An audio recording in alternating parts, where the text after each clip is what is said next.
boa noite a todos. Estamos começando mais um culto de adoração. Nossa noite de terça maravilhosa, em que a gente tem esse momento para poder adorarmos juntos ao Senhor. Então, eu te convido para se desconectar em toda a rede social e a gente se conectar agora com o alto. Vamos embora adorar junto ao Senhor.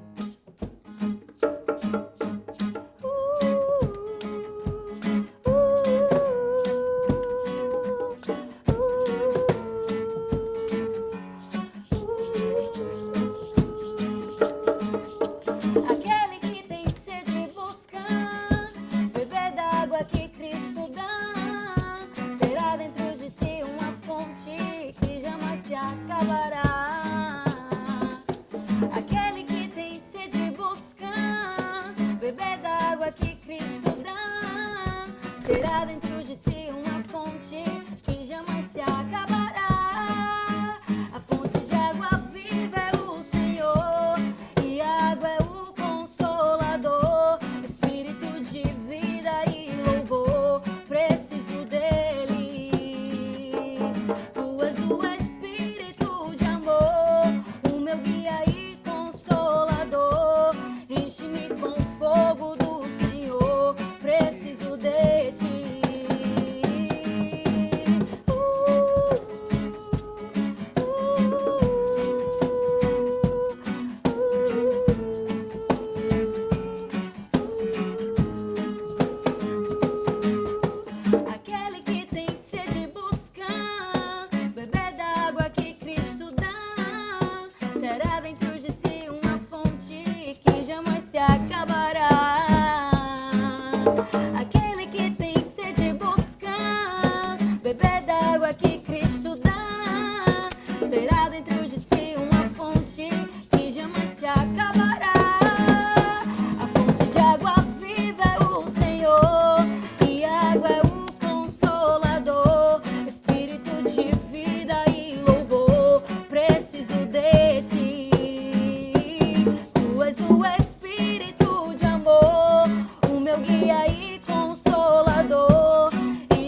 derramaste tua vida em mim. Tu tem sido tão, tão bom pra mim. O impressionante, infinito e ousado amor de Deus, o que deixa as 99 só pra me encontrar. Eu não posso comprá-lo, nem merecê-lo, mesmo assim se entregou. Oh, impressionante, infinito e ousado amor de Deus.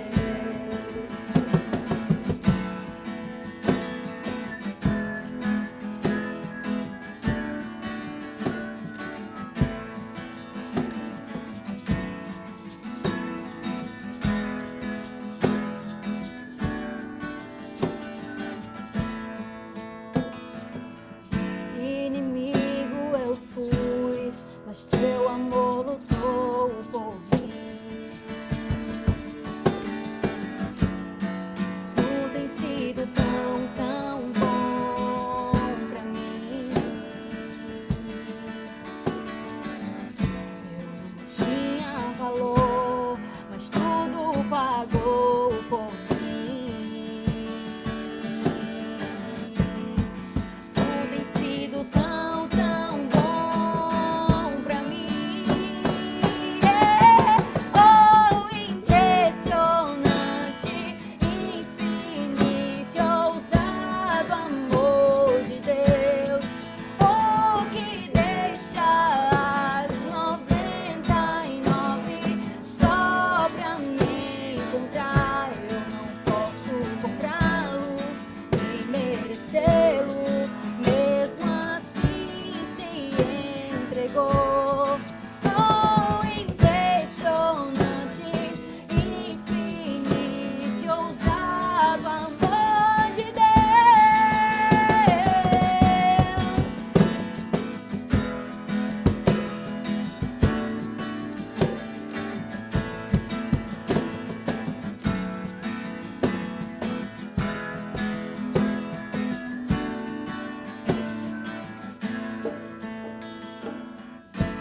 Traz luz para sombras, escala montanhas pra me encontrar.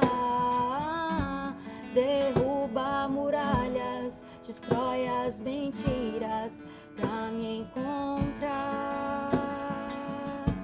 Traz luz para sombras, escala montanhas pra me encontrar. Derruba muralhas, destrói as mentiras. Declare isso com seu coração. Traz luz para sombras, escala montanhas pra me encontrar. Derruba muralhas, destrói as mentiras pra me encontrar. Traz luz para sombras, escala montanhas pra me encontrar. Derruba muralhas, destrói as mentiras pra me encontrar. Oh, impressionante, infinito e ousado amor de Deus, oh, que deixa as 99 só pra me encontrar. Eu não posso comprá-lo, nem merecê-lo, mesmo assim se entregou. Oh, impressionante, infinito e ousado amor de Deus. Oh, impressionante, infinito e ousado. Boa noite, a graça e a paz. amor de Deus. A gente está dando início a mais um culto de adoração. É precioso a gente se reunir como igreja, ainda assim nessas condições. O Senhor, Ele tem nos honrado. Pessoas têm crescido, em Deus, crescido na intimidade com o Senhor, vivido experiências com Deus, mesmo através dessas ferramentas. Isso é engraçado, porque a gente nunca esperava que um dia estaria assim, mas agora a gente percebe que Deus não tem barreiras, né? Ele pode chegar onde você está, né? E eu tenho certeza que esse momento que você teve antes de adorar, de buscar a face do Senhor através da adoração, teve um peso de glória, teve um peso de mudança, né? Com certeza a gente nunca sai da presença de Deus da mesma forma que entrou. Parece jargão, mas é a realidade, é onde o Espírito de Deus está, ali a liberdade, amém? E eu quero já iniciar orando. Vamos orar, né? Vamos buscar a face do Senhor. E eu queria que você fechasse seus olhos, né?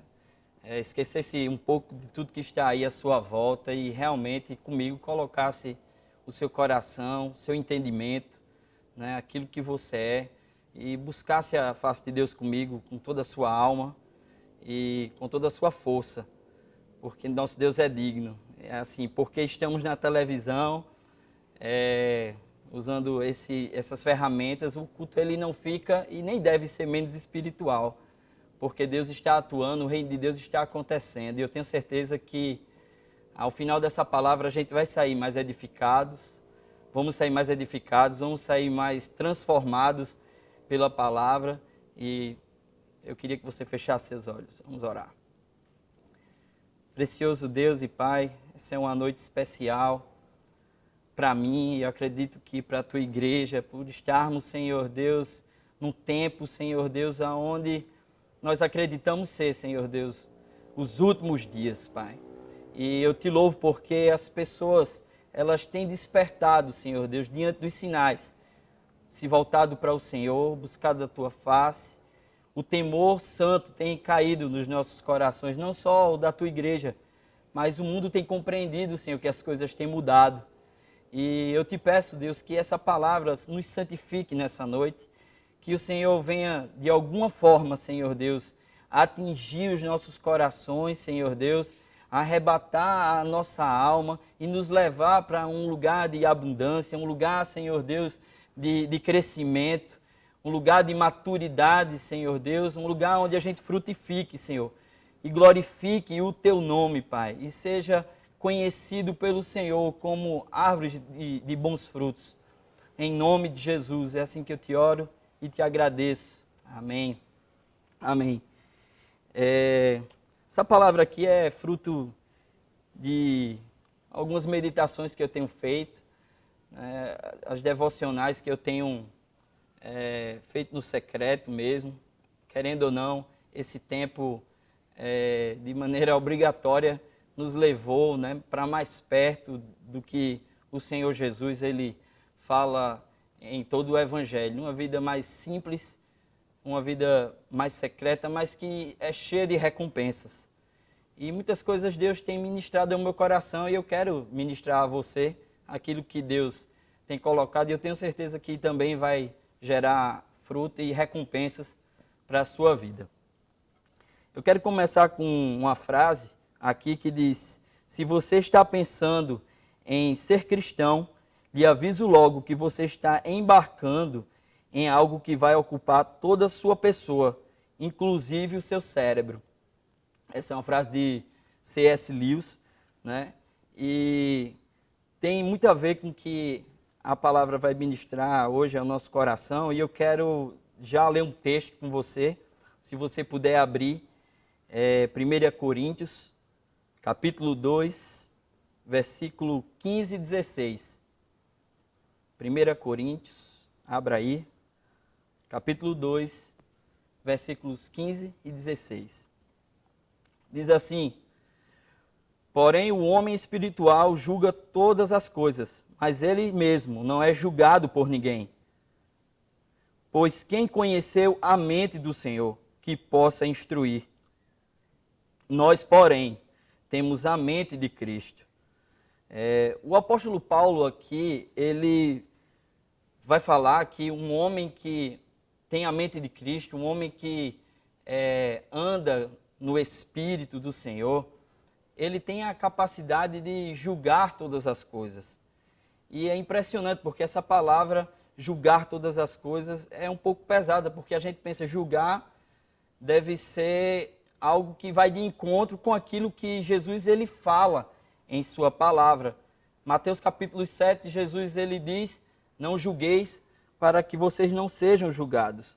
Mas Paulo ele fala em outras partes, em 1 Tessalonicenses, ele escreve dizendo que as pessoas que estão no Espírito, né, as pessoas que se movem no Espírito, ela deve julgar todas as coisas e reter aquilo que é bom. O homem espiritual, ele tem a mente de Cristo, e o Espírito que nele está é chamado de o Espírito da verdade. E isso é que dá ao homem que está em Deus, o homem que tem a mente de Cristo, o homem que anda no Espírito, a capacidade de discernir as coisas. Ou seja, ele julga todas as coisas, e esse é o tema da mensagem, porque às vezes a gente tem a ideia de que a gente usar a mente, né? Usar a razão, a gente deixa de ser espiritual, quando os dois devem andar juntos, né? Eu creio que a iluminação do Espírito, ela vem sobre a nossa mente, trazendo revelação e de forma racional, através do conhecimento, a gente cresce na palavra, na vontade de Deus, naquilo que é bom. O próprio apóstolo Paulo, em Romanos 12, ele vai dizer que o nosso culto, ele é racional. Nosso culto espiritual, ele é racional também. Né? Quando ele diz que ora em línguas, a mente dele fica infrutífera. E a partir do momento que ele pede a Deus a iluminação para saber o que está sendo dito, a gente agora ora também com o entendimento, ora também com a razão. E é bom porque, além de descer ao nosso coração com entendimento aquilo que a gente recebe da parte do Senhor, usando a razão, isso também nos capacita a repassar para frente, ensinar aquilo que nós recebemos da parte do Senhor, né? E Jesus diz, não julgueis, e Paulo está dizendo, julguem todas as coisas, mas é um julgar saudável que complementa, parece contraditório, mas você vai ver ao longo dessa palavra que não é. Deus ele nos criou a sua imagem e semelhança, e ele nos deu a capacidade de pensar, de criar, de estudar as coisas, analisar as coisas, ver as coisas de uma maneira mais profunda. E isso se é dado no campo da razão e da mente. Deus deu a mente, e a mente de forma nenhuma é parte excluída do reino de Deus ou do cristianismo. A gente tem que entender que Deus também pretende e quer que a gente seja santo na nossa mente, né? Que a gente seja iluminado na nossa razão. Claro que eu não estou dizendo aqui que agora a gente tem que ter uma busca desenfreada pela razão. Pelo contrário, a gente não deve extinguir o espírito e, ao mesmo tempo, usar a razão. E, juntando os dois, a gente cresce de maneira saudável. Eu creio que esse seja o grande desafio para nós, é ter equilíbrio nisso, né? Porque, infelizmente, irmãos, a gente vê tanta coisa em nome do evangelho, com cara de evangelho, que, na verdade, não é evangelho. Por quê? As pessoas têm esquecido de, antes de reter, julgar. Aquilo que Paulo disse, primeiro julgue e retenha, analise e retenha o que é bom. Não é porque a pessoa é renomada, não é porque tem muitos seguidores que a gente vai ouvir, não é porque é ícone e a gente vai reter. A gente tem que ter muito cuidado. Eu lembrei agora de uma história de um pregador norte-americano, ele ali no fogo do primeiro amor, conta Kenneth Hagin num livro, que esse rapaz, esse jovem pregador, evangelista, ele era muito fervoroso, principalmente na questão de ganhar almas, né? Mas ele depois se viu a fim de mergulhar profundamente também em estudos, né? E por incrível que pareça, né, ele se alimentou de uma doutrina que, por fim, matou aquele homem fervoroso, cheio do Espírito, que tinha essa fome por vidas. Ele era um ganhador de almas. Diz que o ministério dele cessou por causa de um alimento errado, por causa de uma doutrina errada, tomando um caminho errado. E tudo isso porque às vezes a gente abre mão dessa ferramenta poderosa que a palavra de Deus nos dá, como a gente leu aqui no início, de julgar todas as coisas pelo Espírito. Né? A gente pode usar a mente de Cristo, nós temos a palavra de Deus, nós temos o Espírito da verdade, nós temos ferramentas para filtrar aquilo que a gente recebe. Então, como povo de Deus, como discípulos do Senhor, né, nós temos que ter essa capacidade de enxergar as coisas de uma ótica espiritual, mas julgando todas as coisas. Amém? Então, como conciliar o que Jesus diz em Mateus com aquilo que Paulo diz nas cartas, né? A gente tem que buscar um julgar saudável, né? O próprio Senhor Jesus, ele fala sobre acautelai-vos dos falsos profetas, porque eles vêm como ovelhas, mas por dentro eles são lobos. Então a gente não deve julgar ninguém pela capa, o livro pela capa, né? Não é a primeira impressão.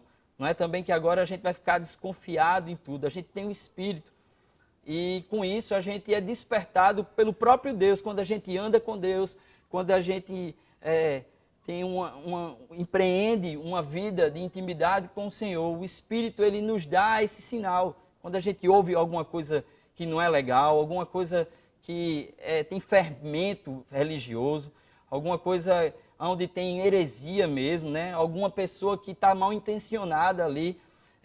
Isso me lembra uma história quando estávamos em Recife morando. Um amigo meu vivia me chamando para a gente ir numa reunião na casa de uma irmã lá em Boa Viagem. E eu sempre que ele me chamava, eu não tinha tanta paz assim, né? E eu sem entender por que era aquilo, né? Porque eu não sentia paz de colar nessa reunião que esse cara fazia. Ele dizia que o cara era homem de Deus, o cara, meu irmão, se move em profecia, o cara se move em revelação, tu precisa ver. E eu sempre tive um pé atrás, e agora não foi do nada. Hoje eu sei que era uma impressão que o Espírito Santo tinha colocado, né? Aí, para resumir, né? O cara realmente estava ali infiltrado, o cara não tinha pastor, o cara não estava debaixo de nenhuma liderança, era vivendo por si só. Então, aí eu já achei estranho. E depois, pesquisando, uma irmã, né, que era da nossa célula, disse: rapaz, coincidentemente, eu conheço esse rapaz. Ele tentou abusar de mim. E já era um histórico. E onde é que ele estava? Numa casa onde a maioria eram mulheres, né? Onde ele pegou o telefone da maioria e tentava marcar encontros a sós. É justamente isso, a gente deve julgar, acautelar, né? Tomar uma medida aonde a gente venha ver se aquilo realmente é de Deus. Por isso que é muito importante você estar inserido numa igreja, né? E não receber qualquer pessoa, receber qualquer palavra. Porque tem gente que tem jargão de crente, fala de crente, imita, e eu já vou chegar até no História, onde a gente vai ver isso. Mas antes, eu quero que você entenda que o julgar que Jesus fala em Mateus é um julgar diferente do julgar que Paulo fala. No grego, a palavra que Jesus usa é a palavra kirinete, que tem o sentido de sentenciar e o sentido de dar a condenação direta para o cidadão, né? Então, a intenção de Jesus não é que as pessoas que são pecadoras, que vivem uma vida sem conhecer a Deus, elas desde já sejam sentenciadas, desde já sejam condenadas e colocadas num lugar onde elas não merecem o amor e a vida de Deus, o perdão de Deus. Era assim que os fariseus eles faziam, eles não deixavam que as pessoas que não faziam parte do círculo deles eles não permitiam que essas pessoas eles andassem junto, né, buscassem a Deus, elas fossem realmente excluídas do reino de Deus, do rol dos santos. Mas, na verdade, não. Jesus realmente ele veio para os doentes. O problema que ele tinha era justamente com a pessoa que, se dizendo profeta, se dizendo ministro de Deus, ele tinha uma vida dupla, né? Na verdade, ele estava ali para enganar, para roubar e tirar proveito, né? E a palavra usada por Paulo é anaknei, né? Que tem o sentido de examinar ou mesmo discernir. Ninguém pode julgar ninguém, né? Somente Deus tem o poder de julgar. Deus é o juiz, né? Eu quero deixar claro desde já que nós cremos no perdão, cremos no amor, mas o julgar com o fim de condenar foi dado a Deus e todas as coisas foram entregues pelo Pai ao Filho e a Jesus, né? O máximo que nós podemos fazer como igreja é disciplinar. Isso a gente tem a autoridade dada por Deus para fazer isso. Não uma disciplina que vai causar a morte da pessoa, né? Pelo contrário, é uma disciplina em amor para tratar o caráter e que a pessoa venha mais refinada para a caminhada com Deus e viver uma vida de comunhão na igreja, né? A gente tem que alinhar, né, o poder, a revelação, o mover espiritual com a nossa razão. Senão o que a gente vai ver é barulho e a gente nunca vai ver o avivamento que a gente espera, né? Saudável. Eu creio em avivamento, eu oro por avivamento, mas eu acredito que nós temos que ter uma postura diante de um avivamento. A gente vê o mover de Cristo Jesus, né, em Israel quando ele chega, né, parece que estava tudo preparado e na verdade estava, né? João vem preparando, levando Israel ao arrependimento. Ele pregava uma mensagem de arrependimento, era um batismo de arrependimento. As pessoas estavam abandonando o pecado e se voltando para Deus, né? E Jesus já vê Israel ministrada por João Batista nesse sentido, né? Aquela mensagem dura, na verdade, era uma mensagem para trazer conserto. E a gente vê a explosão da glória de Deus sobre o ministério de Jesus, né, em sinais, curas, maravilhas, né, uma palavra realmente de outro mundo, né, é uma palavra que vem do céu. E quando Jesus ele termina seu ministério, os discípulos pegam o bastão e esse movimento continua, né? Mas por quê? Né, existia esse braço que Jesus tentou ministrar aos discípulos, crescer nas Escrituras, conhecer a palavra de Deus e conhecer o poder de Deus. Então, para isso, a gente tem que usar a razão, a gente tem que usar a mente, a gente tem que usar a disciplina, né? A gente tem que se debruçar na palavra. Quantas vezes você leu a Bíblia desde que você conheceu o Senhor? Quantas vezes você leu os evangelhos ou um evangelho desde que você conheceu o Senhor? Então, como é que você vai poder discernir aquilo que é certo daquilo que é errado, né? Então é importante você ter o crivo da palavra, você ter o que é verdadeiro para poder combater o que é falso, né? O apóstolo Rômulo, acho que ele trouxe uma live onde eu vi justamente mais ou menos nesse assunto, né? Que a gente está em busca de viver e beber de um evangelho autêntico e não um evangelho adulterado. Se você tiver um conhecimento da palavra, o mínimo que seja, e andar no Espírito, você vai conseguir perceber, discernir que tem muita coisa aí que tem cara de evangelho, mas não é evangelho, né? Tem muita pirueta, né? Tem muito aparato, uma força teatral, mas, na verdade, o evangelho é uma mensagem de mudança, de libertação, de crescimento, que deve apontar para Jesus. Qualquer evangelho que não aponte para Jesus, qualquer evangelho que não esteja fundamentado na doutrina dos apóstolos, dos profetas e do próprio Senhor Jesus, né, que tenha algo a mais ou queira retirar, isso já não é evangelho. A gente precisa ter essa capacidade de avaliar, né? Isso realmente nos leva para um lugar de segurança.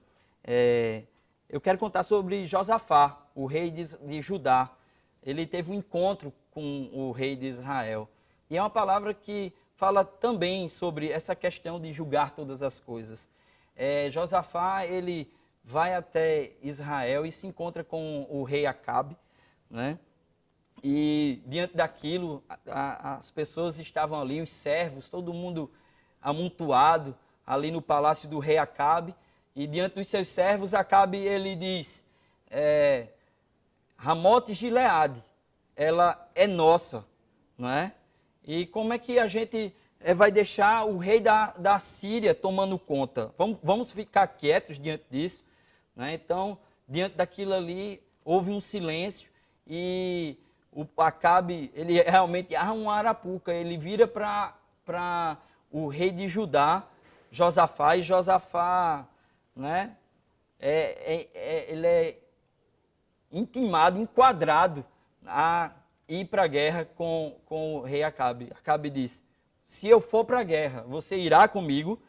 Aí ele disse, o que é meu é teu, meus cavalos são teus, meus irmãos são teus irmãos, como a gente fazia nas brigas de escola no passado, né?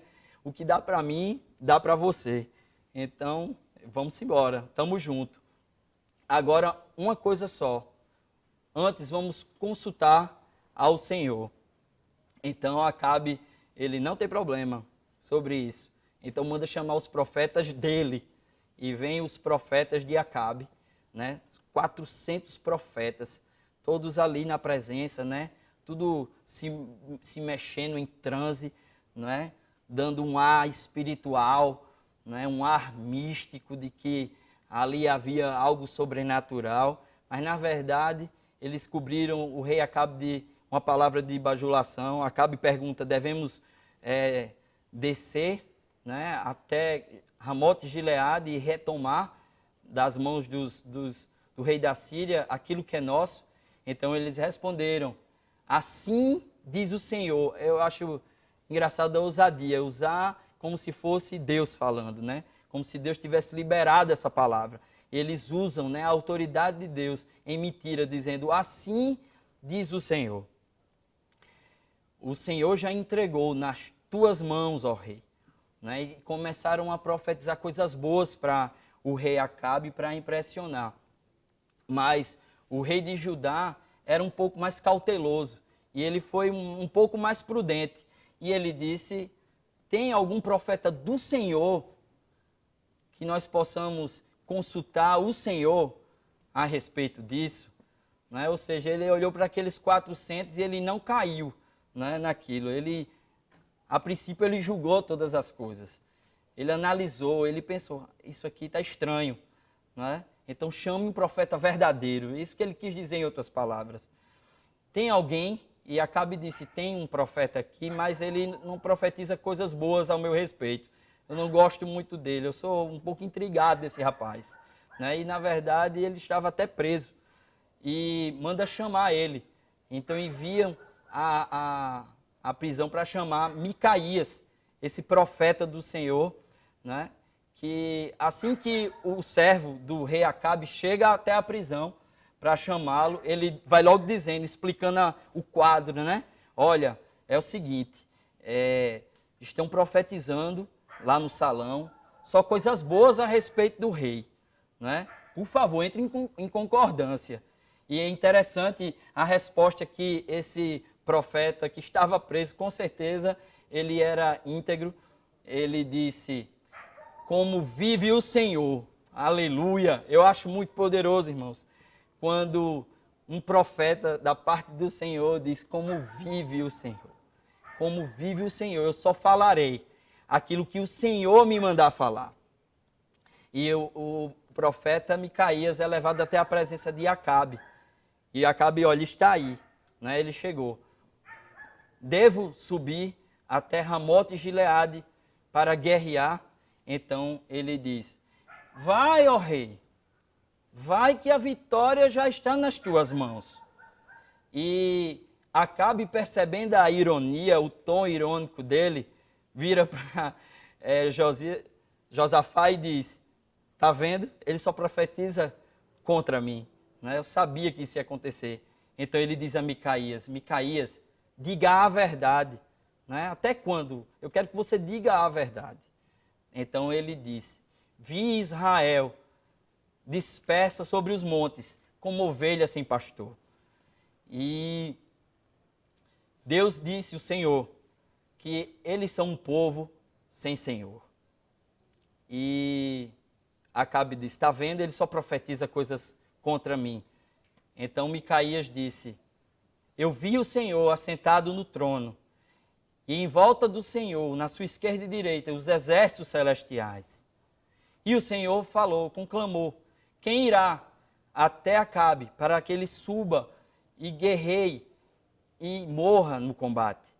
Então um espírito se pôs na presença do Senhor e disse, eu irei. Então o Senhor perguntou, como farás isso? Serei um espírito de mentira na boca dos seus profetas. Imagina a saia justa, imagina o contexto. Olha a situação. Estava ali Micaías, diante do rei Acabe, diante do rei de Judá, estava ali diante de todos aqueles profetas. E quando ele, em compromisso com Deus, com sua palavra, no Espírito, ele profetiza a verdade do Senhor, doa que doer, um profeta de Baal, um profeta de Acabe, sai e fere no queixo o profeta Micaías. E o rei Acabe manda prendê-lo novamente e diz, prenda Micaías, que ele fique a pão e água, até que eu volte em paz da batalha. Então, o profeta Micaías disse, se você voltar, o Senhor não falou por meu intermédio. Todos ouçam. E nisso, ele foi com o rei Josafá até a batalha. Chegando perto, ele pega e diz, olha Josafá, eu vou me vestir de soldado, vou tirar as minhas vestes reais. E você fica com as vestes. E colocou ainda Josafá numa tremenda roubada, né? E eles vão até o combate. E o rei da Síria deu ordem aos seus capitães para que perseguissem apenas o rei de Israel, o próprio Acabe. Ele não queria saber de pequeno nem grande, de soldado. Ele queria que nessa batalha fosse ferido e morto o rei de Israel. Mas ele estava camuflado, né? Ele tinha se vestido de soldado. E quem estava de rei era o rei Josafá. E Josafá que é perseguido. E percebendo que não era Josafá ele sai em fuga, porque eles liberam Josafá, não é? E, infelizmente, o final de Acabe foi um final trágico, né? Porque ele pôs a sua vontade, né? Diante da vontade do Senhor. De longe ele quis agradar ao Senhor. E o que é impressionante nessa história é que um soldado da Síria joga uma flecha no acaso, né? E essa flecha, como um pombo sem asa, ela desce na brecha da armadura do rei Acabe. E ele fica lá, como diz a palavra do Senhor, né? E o que a gente aprende muitas lições nessa palavra, né? O próprio rei Josafá, ele começa muito bem, ele começa julgando, né? Mas por causa da estrutura que estava à sua volta, né? A falta de temor ao Senhor e temor dos homens, ele colocou à frente outras coisas, senão a vontade do Senhor, senão a direção que Deus tinha dado. Eu digo que Acabe aí, Josafá, ele errou, mas acertou. Tanto faz, ele acertou, mas errou. Porque ele acertou no momento em que ele disse, né? Chame outro profeta, ele conseguiu discernir. Mas ele não permaneceu, ele não prevaleceu naquilo que o Senhor estava colocando no coração dele, né? Então ele caiu na cilada, ele quis andar com a elite de Israel, né? Mostrar para os homens, fazer parte daquilo, quando ele, na verdade, deveria ter fechado com Deus. Teria sido muito melhor, ele quase custou a vida dele, né? Ele era para, diante daquilo, não ter sido teimoso, ele ouviu a mensagem do Senhor. E mesmo assim, ele desprezou o que Deus tinha falado através do profeta Micaías, né? Quem teve um fim muito pior foi realmente Acabe, e Acabe acabou muito mal, justamente porque foi carnal, porque colocou a sua inclinação, a sua vontade antes da vontade do Senhor, não analisando, não parando para raciocinar a respeito de tudo que estava sendo dito e optar por aquilo que o Espírito de Deus estava mostrando, né? E fica assim um grande exemplo para nós essa história. E realmente o herói dessa passagem foi o profeta Micaías, porque diante de todo o levante, diante de toda a ameaça, ele ficou com o que o Senhor disse. Ele fechou com o que o Senhor tinha para ele. O nome do cara realmente faz jus ao que ele era na sua vida. Seu nome significa quem é como Yahvé. A palavra Micaías significa isso, né? Então, assim, ele colocou Deus acima de todas as coisas. Quem é como Yahvé? Eu acredito que essa história ela poderia ter tido um desfecho diferente, né? Esses dois reis poderiam ter evitado muito bem se não tivessem sido tão teimosos em relação à direção que Deus dá. Se eles tivessem julgado, analisado as coisas de forma espiritual e de forma racional também, né? E eu acredito, irmãos, que nós como igreja temos esse desafio. Deus ele está guardando o melhor vinho para o final. Eu acredito que nós temos que se empenhar em julgar todas as coisas e buscar o vinho novo, né? Algo que Deus tem trazido fresco do céu, uma unção nova, uma unção poderosa, que nos fará como igreja avançar dentro dos planos e propósitos que o Senhor tem. Eu acredito nisso e eu creio que nós vamos viver, né, tempos novos da parte do Senhor, né? Podemos ser espirituais, devemos ser espirituais, devemos examinar todas as coisas, as Escrituras e se mover dentro do poder de Deus, porque de fato essa é a nossa herança. Nós temos da parte de Deus todas as coisas que nós precisamos para uma vida plena e vitoriosa. É da vontade de Deus nos dar uma vida abundante, mas temos que lembrar dessas condições, né, dessas ferramentas e usá-las. Amém? Que Deus te abençoe, que o Senhor realmente te leve às alturas que Ele tem e para uma vida realmente que seja sal da terra e luz do mundo, julgando todas as coisas com sabedoria e no Espírito. Que Deus te abençoe. Amém.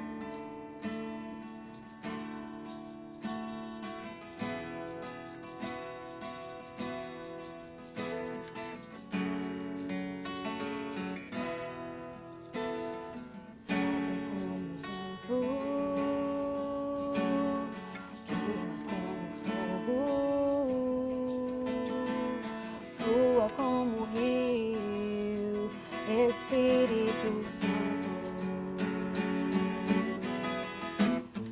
suba como incenso a minha oração. Eu vou me derramar, Espírito Santo,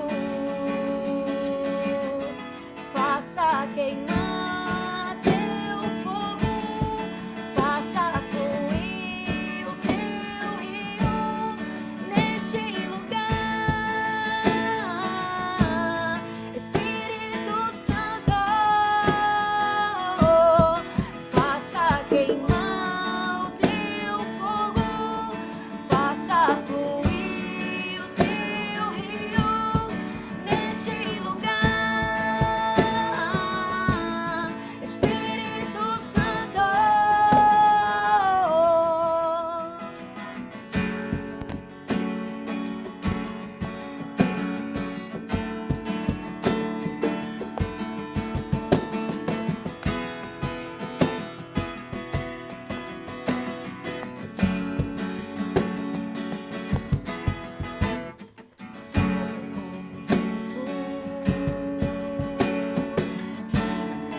Espírito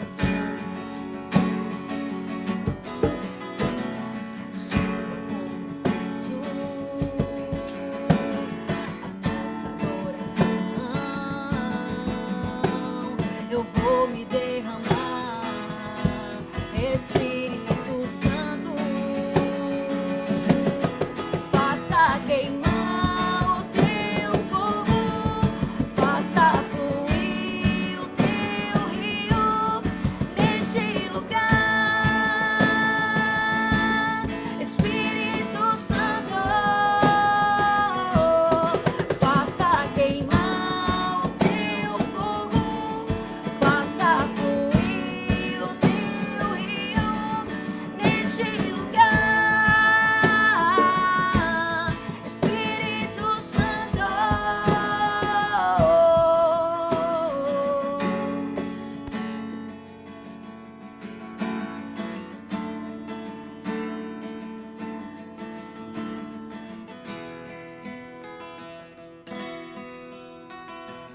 Vamos continuar adorando a Deus com os nossos dízimos e ofertas. É importante que nesse tempo, onde infelizmente você não tem a oportunidade de ir ao templo, mas a gente tem os recursos e continuamos com contas para pagar. E nós devemos avançar como o reino de Deus. E eu queria, irmãos, que vocês continuassem investindo com a gente em relação aos dízimos e ofertas. A gente não pode, de maneira nenhuma, abrir mão dessa ordenança que é bíblica, tanto quanto qualquer outra coisa que nós tivemos hoje aqui. Está na tela o QR Code. Não deixe de entrar nas nossas redes sociais, participar das nossas lives. A igreja continua avançando, né, servindo e se edificando. Deus te abençoe. Amém.